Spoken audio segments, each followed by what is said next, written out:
Bom dia, meu nome é Matheus, eu sou aluno da disciplina de Trabalho, Segurança do Trabalho, da UCL, e o tema dessa semana da ESO, da semana 7 e 8, são as NRs, de 10 a 16. E aqui eu vou comentar brevemente o- os assuntos abordados por cada NR de forma sequencial. Iniciando pela NR10, uma das mais importantes nessa linha, dentre dessas NRs, né, de 10 a 16, ela fala sobre o trabalho com eletricidade e ela estabelece as condições mínimas para garantir a segurança dos empregados que trabalham em instalações elétricas ou com serviços, né, energizados ou até mesmo desenergizados. E ela abrange todas as etapas. Quais são elas? A etapa de projeto, que é basicamente via os acessórios necessários, né, de segurança, por exemplo, o uso de alguma chave de bloqueio em caso de algum motor elétrico apresentar algum tipo de falha, alguma sobrecorrente, ele ter algum desarme. Nas etapas de construção, montagem, operação, manutenção e os trabalhos também próximo a áreas energizadas. Ela obriga, né? Ela cita que é obrigatório um treinamento de 40 horas e a reciclagem a cada 2 anos. A respeito da reciclagem, ela não determina questão de carga horária, fica a critério do empregador. Também no caso de o colaborador se afastar por tempo superior a 3 meses, ele fica obrigado também a fazer uma reciclagem. E aí é importante citar aqui a diferença entre alguns termos que a NR cita. O primeiro é o trabalhador qualificado. O trabalhador qualificado é todo aquele que possui um curso profissional, né, um curso específico na área de elétrica, e esse curso deve ser aprovado pelo MEC, reconhecido pelo MEC. O profissional legalmente habilitado é o profissional qualificado com registro no conselho de classe, ou seja, um engenheiro eletricista com o CREA, por exemplo. O profissional autorizado é o que recebeu autorização pela empresa de forma escrita para desempenhar uma função específica. E o profissional, finalmente, né, o profissional capacitado é o profissional que recebeu capacitação pelo profissional legalmente habilitado de forma prévia, né, antes de iniciar suas atividades. Com isso, o técnico de segurança do trabalho que tenha somente a formação de técnico de segurança do trabalho, ele não pode capacitar trabalhadores em NR10, em trabalhos energizados. Ele pode dar treinamentos falando sobre a norma, mas ele não pode capacitar. A única pessoa que pode capacitar é o profissional legalmente habilitado, que é aquele que tem o curso, né, qualificado, com registro de classe.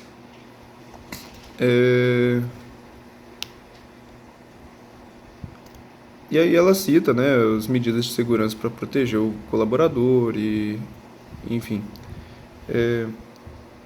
O curso, né, o treinamento de NR10, ele contempla 15 pontos importantes, que seria a introdução à segurança com eletricidade.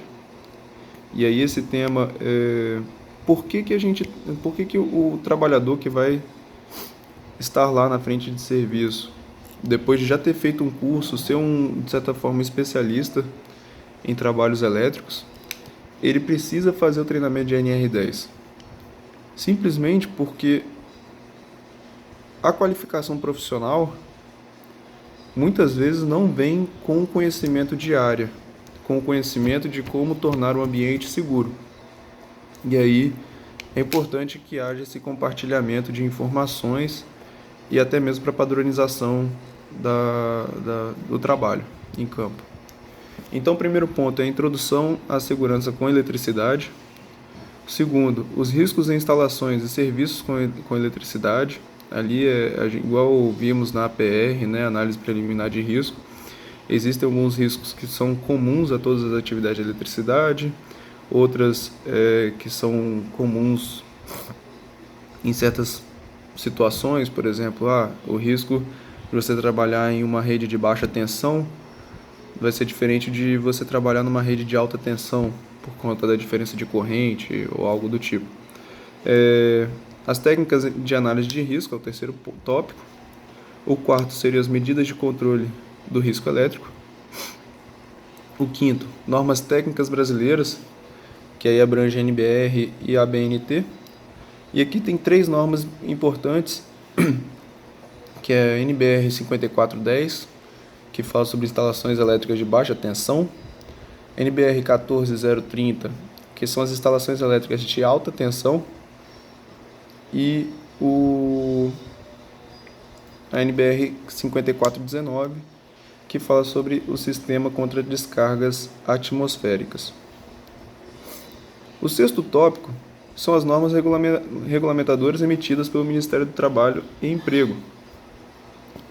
Beleza, você está lá, já está fazendo um curso de NR10 e ainda precisa aprender sobre outros? Sim, porque muitas vezes são ações combinadas. Por exemplo, imagina que o eletricista que vai trabalhar no poste, dando manutenção no poste ou alguma instalação, algo do tipo, ele vai estar sujeito ao trabalho em altura, NR35. Se ele for trabalhar em galerias subterrâneas, ele vai estar em espaço confinado, e aí entra NR33. Se for alguma coisa próxima à área de caldeira, entra a NR13, que a gente vai ver daqui a pouco.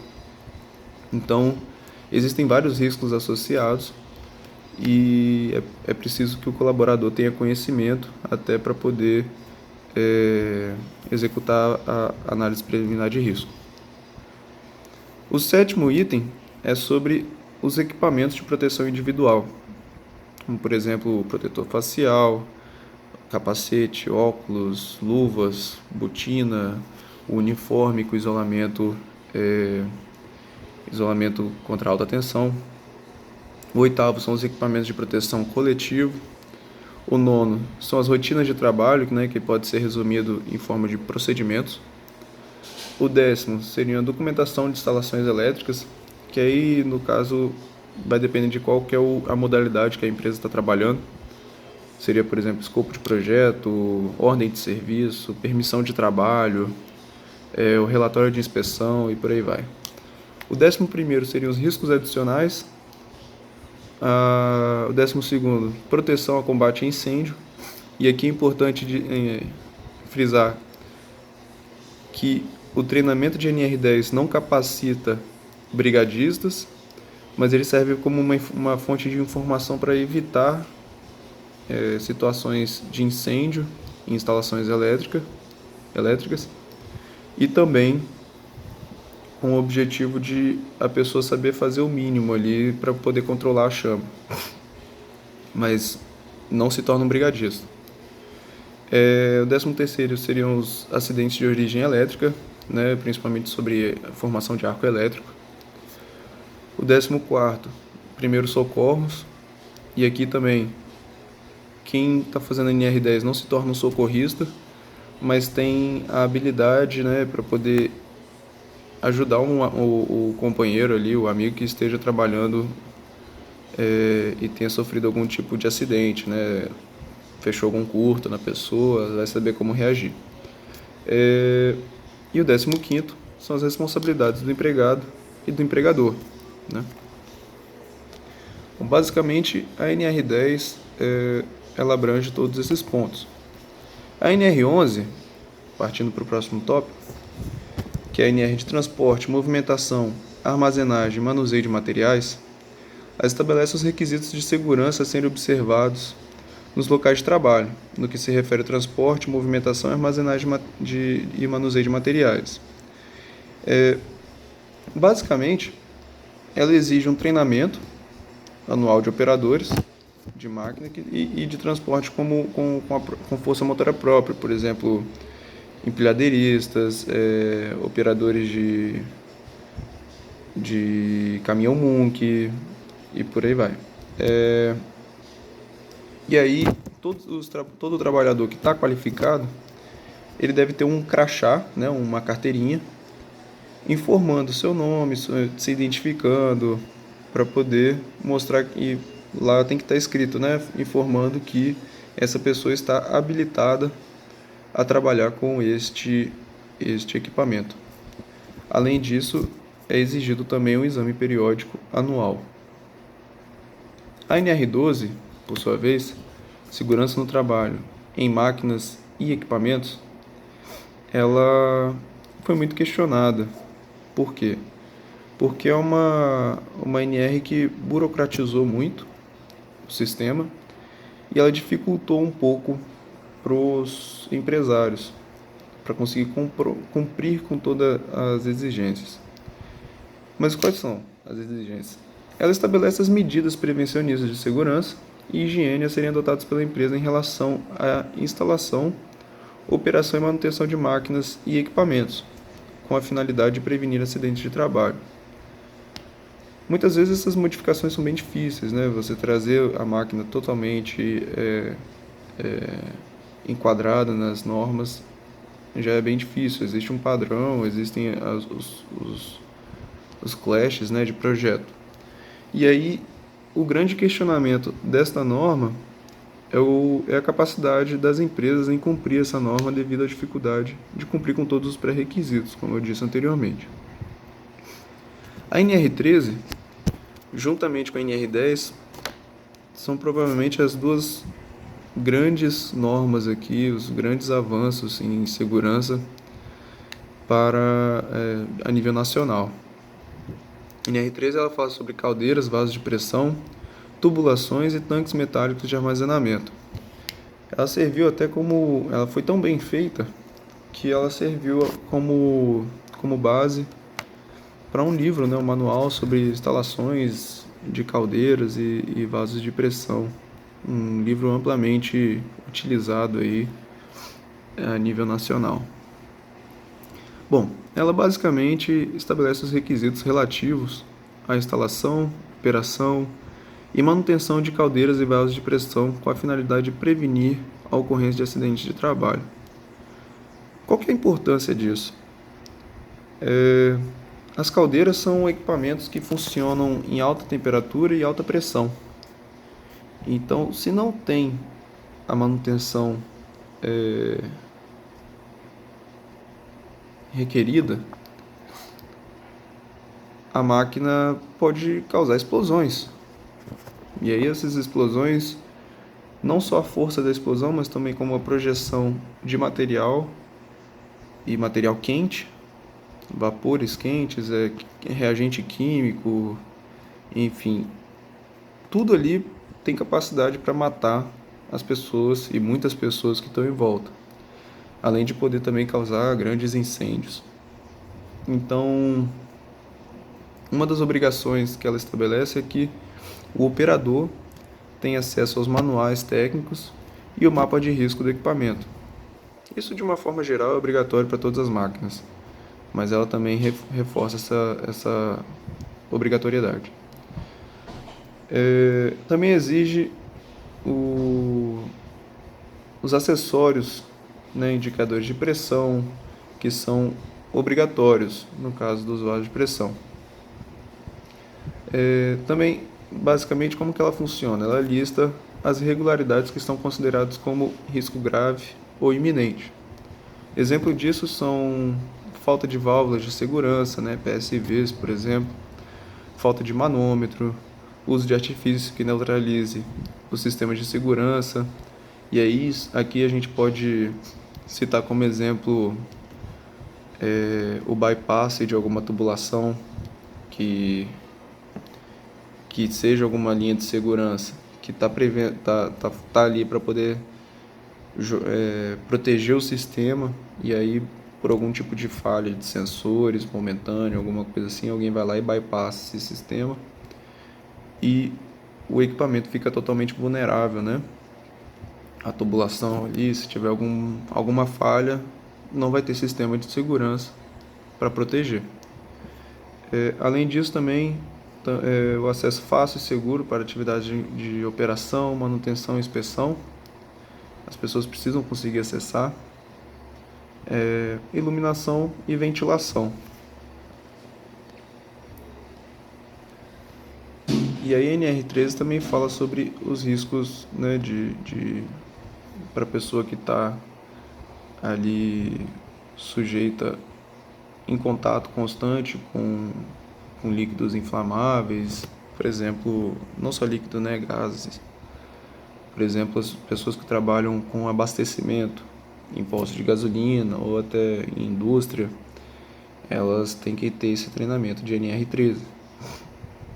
Pessoas que trabalham na proximidade de áreas com potencial explosivo, por exemplo, quem trabalha próximo a botijas de GLP ou linhas de GLP,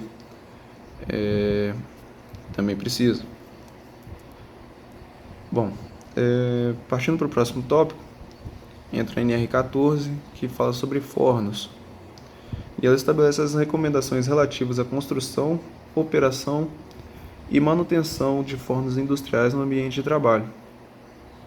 Os fornos, para qualquer utilização, devem ser construídos solidamente revestidos com material refratário, de forma que o calor radiante não ultrapasse os limites estabelecidos pela NR15.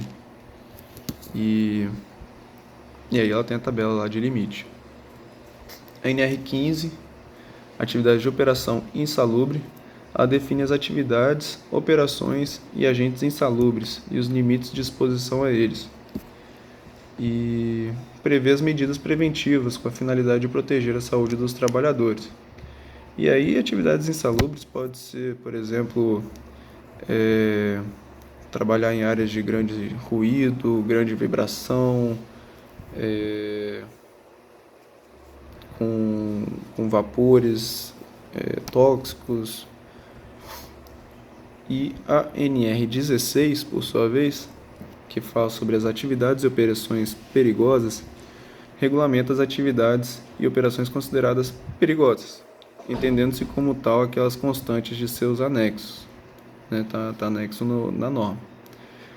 Essa norma assegura ao trabalhador que exerça suas atividades em condições de periculosidade um adicional de 30%, inerente sobre o salário, sem acréscimos resultantes de gratificações, prêmios ou participação de lucros da empresa. Exemplo de atividades perigosas é o trabalho do motociclista, né, do motoqueiro, motoboy, com a pessoa que trabalha com inflamáveis, explosivos, radioativos, ionizantes e que trabalha com segurança pessoal ou patrimonial.